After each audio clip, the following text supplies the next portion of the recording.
Good afternoon, everyone, and welcome to your latest Rangers Review Extra video. We're going to delve deeper into Sunday's Scottish Cup semi-final win against Hearts and look at the Rangers tactic that allowed Todd Cantwell to shine and pretty much run the show at Hampden. Joshua's got a great piece on the website that urge you to check it out. So we're just going to go through, explain some of the intricate details from the article itself. How's it going, Joshua? Yeah, going good. As you say, I thought it was one of Cantwell's best performances of the season. Probably his best for me under Clement. Certainly watching the game back, Derek, it felt like he was really influential in the game. And yeah, we're going to get into the reasons why. He's not going to have this space that often in the Scottish Premiership. I think a lot of the space he had to do, the space he had in the game was to do with how Hearts set up. But as well, it probably was a game that demonstrated really well in a big game, and he's been criticised about big game performances. But it was a performance that demonstrated what he's really good at and what he can bring to this Rangers team when he is, fully asset and in form. Yeah, I thought he was excellent on Sunday. We need more of that from him going forward with the final 5 league games of the season, not to mention that Scottish Cup final we've got at the end of May. Big shout out as well. I know we popped the link to the article over on the Facebook, and Gilroy, who's a top fan of the Rangers Review, he did comment saying he thinks the article needs commentary, the GIFs to help digest it. So here you go, Gil, just for you. We're going to talk through some of the little images and the GIFs to explain just how Rangers were able to free Todd Cantwell up to dominate much of the game on Sunday. Where should we start then, Joshua? Because, he had 2 assists in the game. Thought it was terrific. And, where should we start with this one? Let's start with the structure, and then let's go into the GIFs and look at it in action. So firstly, we've got a video that's on the Rangers Review YouTube page on the stats and analysis section from maybe 2 or 3 months ago, Derek, that looked at how Cantwell's number 10 role had changed under Clement. This is what he had to say after the game, speaking to Rangers TV. He said, Cantwell speaking, "I wasn't expecting to have that much space at times. The way we set up, we tried to get me on the ball, but sometimes it's harder than others." That's a really revealing comment. For me, how Cantwell's role has changed under Clement, and you'll remember on that day, Derek, we looked at his pass maps. He's receiving in his own half a lot less. He's playing closer to the striker often than he is playing to the midfield, and it's taking time to adapt. But I think Clement's football, compared to when you had Lammers in there, looks a lot better for having Cantwell as that number 10 because, as we'll get into, of what he gives you in that position, naturally allowing you to play through. But when Cantwell says, "We tried to get me on the ball, sometimes it's harder than others," what he's referring to there, I think, is that often the space between the midfield, the opposition midfield and the opposition defence is really packed. Hearts changed from a back 5 to a back 4. As we'll look at, I don't think the press really worked, and that gave him ample opportunities. Cantwell continued. Teams tend to drop off against us, and it can be difficult. Hearts came to press us, but we were comfortable playing out with the ball, and that showed. I actually think that had Hearts come, they would have sensed Rangers were a bit vulnerable because they were. Had Hearts arrived at Hampden and played a back 5 and tried to keep it tight, and given the ball to the Rangers defence and at the base of midfield and limited their options, I think that would have been more difficult for Rangers. I actually think that their approach played into Rangers' hands to a degree. Now, the opposition argument to that might have been, well, can you really afford to sit off in a semi-final like that? The Hearts fans, because they're in such good form, would have been expectant that their team would have gone at it, so to speak. But as we'll come on to explore throughout all these GIFs, Derek, I actually think it played into Rangers' hands somewhat. So I think the 2 key points to remember in the backdrop of all this is that Cantwell really benefited from the space because under Clement his number 10 role is different. He has to play higher, run beyond the striker more, moving towards the ball less. But as we'll explore, I actually think that really helped him because in all these GIFs, he's popping up behind the midfield continuously. He was too deep for the midfield to pick up. He was too high for the Hearts central defenders to pick up, and that's what led to it. If we look at the just 2 stills, firstly, to show the structure, what you had really often was basically a really simple 3v2 in the middle of the pitch. And watching the game back, I was actually amazed at how many times Rangers managed to play through the centre of the pitch. Often what you'll see when teams play a 4-4-2 block off the ball is they'll try and be narrow and push you around the sides, or they'll try and push you through the centre and trap you. But Hearts they seem to be kind of constantly caught between Devlin and Beningame jumping up, and then Cantwell being this free man behind them. Because Frankie Kent and Kai Rolls, neither of those players are going to jump up as a centre-back and be really aggressive into the midfield. It constantly left Cantwell in this position. And I think his positioning, his ability to get on the ball, that's not something we think about that much in terms of a footballer's traits. We might be able to look at their XG, we might be able to look at how many successful passes or dribbles they have in a game. But what Cantwell has is he's an instinctive footballer. He's spoken previously about being a dribbler who's at his best in congested spaces, being a dribbler who bases his touches off defenders, which is, if you think about it in relation to this game, how he receives the ball, how he does it quickly in one motion to turn, how he gets the ball in congested areas and makes things happen. So I think in many senses, this was the perfect game for him. What Hearts, an early goal for Rangers really played into the overall tempo of the game, but what Hearts, I think, expected was for the game to look like this, where you've got Lundstram on the ball, he's allowed to have the ball, you've got Devlin and Beningame are marking up Diomande and Cantwell here, and in theory, Rangers' passing options are marked up. But what happened all the time was the Hearts front two, and at this point, I think it's still George Grant and Lawrence Shankland, but Vargas went up top at one point. He might actually be up top in this example. What happened so often was Lundstram was just allowed to take the ball for a walk, and then one of the Hearts midfielders had to jump up, and then it was a knock-on effect down the line. So I don't think Hearts' tactical approach worked, and that ended up giving Campbell a lot of room, which, as we'll come on to look at, he definitely exploited.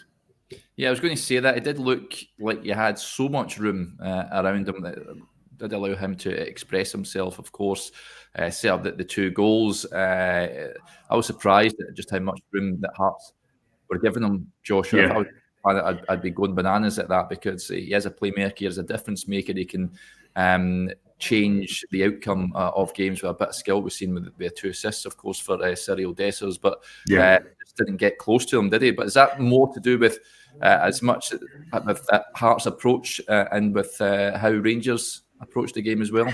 Yeah, I think so. It was a weird setup, and I'd be interested to know, what Stephen Naismith privately thought about it, because, as mentioned, in theory, if you give one of the Rangers back three the ball, that was where they struggled against Dundee. They struggled to break a team down when they didn't have passing options.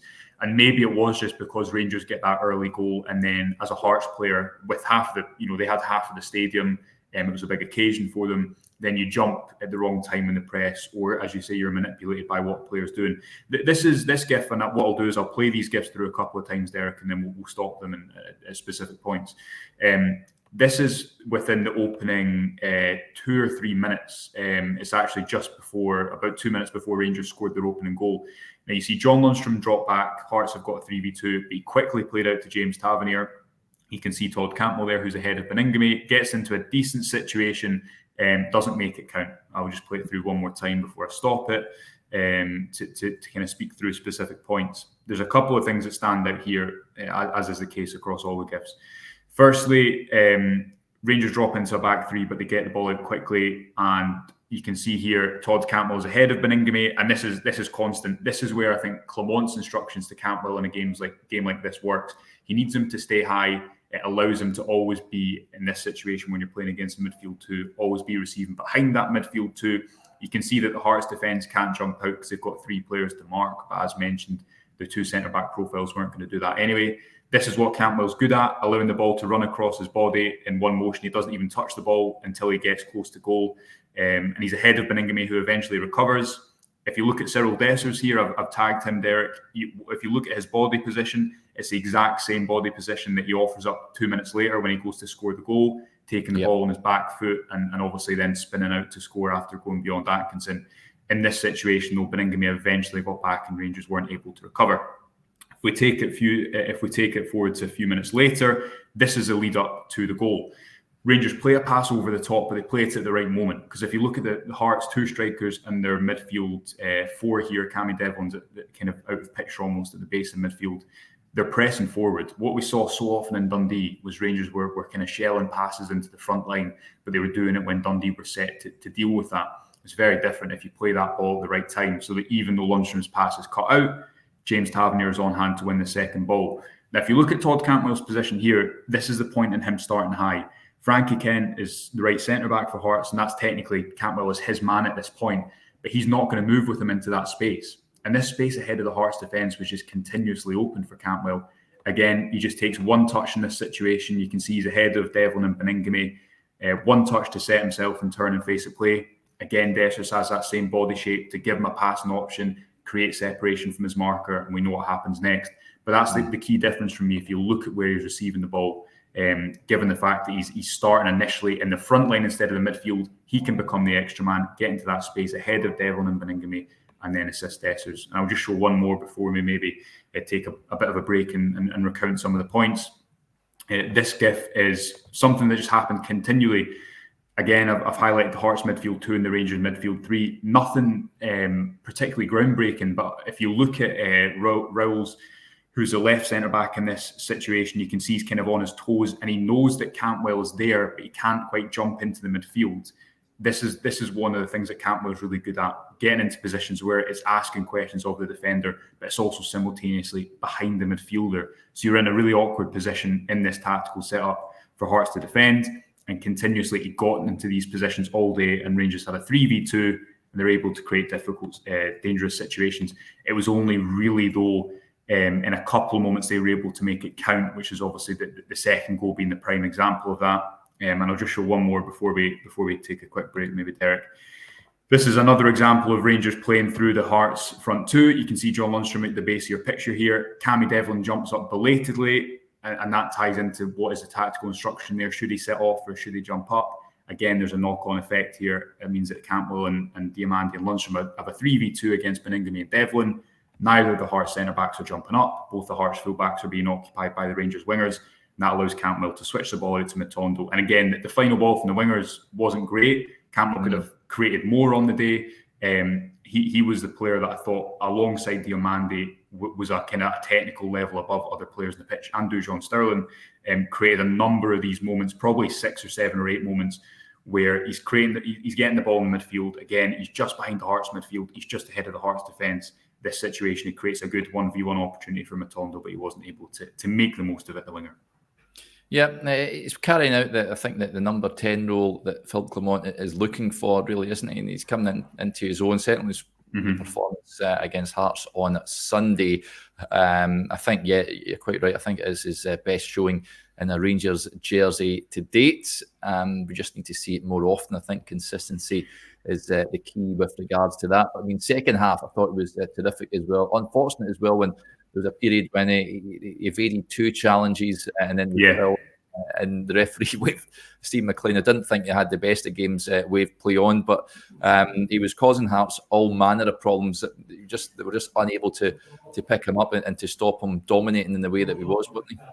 Yeah, I agree. And I think Mohamed Diamandi, as we'll look at in the next couple of clips, had a big part to play in that. The Dundee game is probably an example of when Cantwell has to stay high and can't drop deep to get on the ball, and Rangers aren't getting the ball into him in good positions, and play is slightly compact because Dundee are sitting back far more than Hearts did. On this occasion, there's still question marks to think about how you get the best out of him in that situation. If we look at this GIF here, Derek, this is the still I showed at the start where John Lundstrom drops back to form a back 3. And again, Todd Cantwell is. If we stop this here, I think this is what Hearts wanted the picture to look like. They wanted to be able to mark up Rangers midfield options. But Lundstrom had a good game in part because he had the space. Again, if you look at Hearts wide 2 forwards here, it was just a strange tactic because it gave him, although you could say, okay, he's maybe not going to play many line splitting passes, because there was so much room, Rangers could just go elsewhere. If you look at this example, Lundstrom can't create a 3v2 necessarily in the midfield here. So what does he do? He goes over to the left-hand side where he can create a 3v2 with Sterling and Matondo. Cantwell here continues his run, and look where he is in this situation. Again, he's just behind Beningame.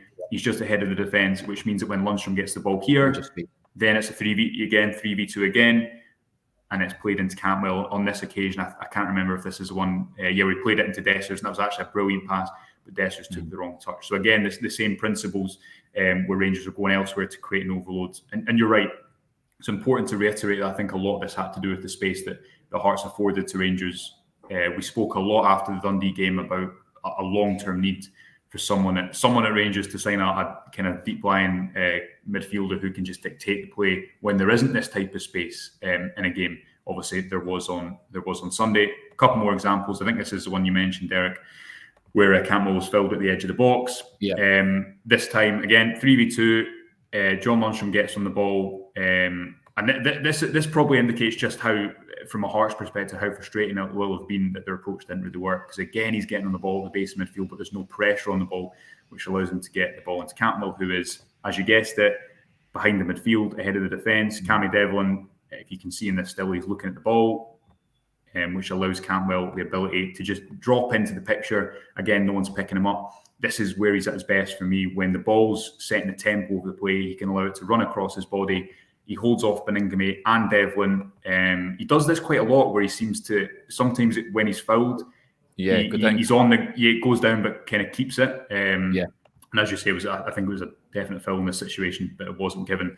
And just a final example, we've not got the goal because I think that was a slightly different situation, although it again demonstrated all the personal qualities we're talking about in relation to him. Here he is again, behind Devlin, who has no ideas there. Diamandi's at the base of midfield. He kind of does a number on Beningame, which allows Cantwell to get on the ball, again, dropping into the picture. It's starting high, dropping deep, 3v2 in the midfield. Turns out, again, brilliantly. That's another really good element of his game, and he's unlucky with the pass to Fabio Silva. So, I mean, we've shown 8 examples there, Derek. We could have shown more. Eventually, he got the finish, I think, when Dessers finished after Cantwell carried the ball up really well for the second goal. But he could have created 5 or 6 goals on the day. Maybe that's slightly extreme. There is always moments where had Rangers had a better moment one-on-one when he switches it to Matondo, if Dessers takes a better touch in the previous example, if this pass to Fabio Silva is just a little bit more weighted. It was a perfect example of Cantwell probably playing in an environment that suited him. The question is, how do Rangers replicate that and still play fast, still build play quickly, pardon me, when they don't have the space in between the lines? I think Diomande will really help that. But definitely was the best I think we've seen of Cantwell so far. And it was no coincidence that it was in a game where there was a little bit more space. He was really up for it. And again, maybe Hearts tactics simultaneously with Rangers tactics, always having that 3v2 in the middle, really allowed them to cause havoc in front of the Hearts defence. Yeah, I doubt Stephen Robinson and St Mirren are going to be affording Todd Cantwell the amount of space and time that he had on Sunday. But let's hope we get similar performances from here on in, because Rangers are going to need him. He's a top-class player when he's on his game, and we've certainly seen that against Hearts at the weekend. You can read that piece in its entirety over on the website, folks. We've got the 2 offers on. You'll have seen £1 for 6 months or £18 for an entire year. You also get entered into that prize draw for a signed Rangers jersey signed by Gaza and McCoy. Head over to rangersreview.co.uk/subscribe. Right, that'll do us there. Huge thanks to Joshua for explaining that for us. Great tactical insight as ever that you'll struggle to find anywhere else. And huge thanks as ever for all your support to the channel. It is greatly appreciated, and we'll speak to you again soon. Bye for now.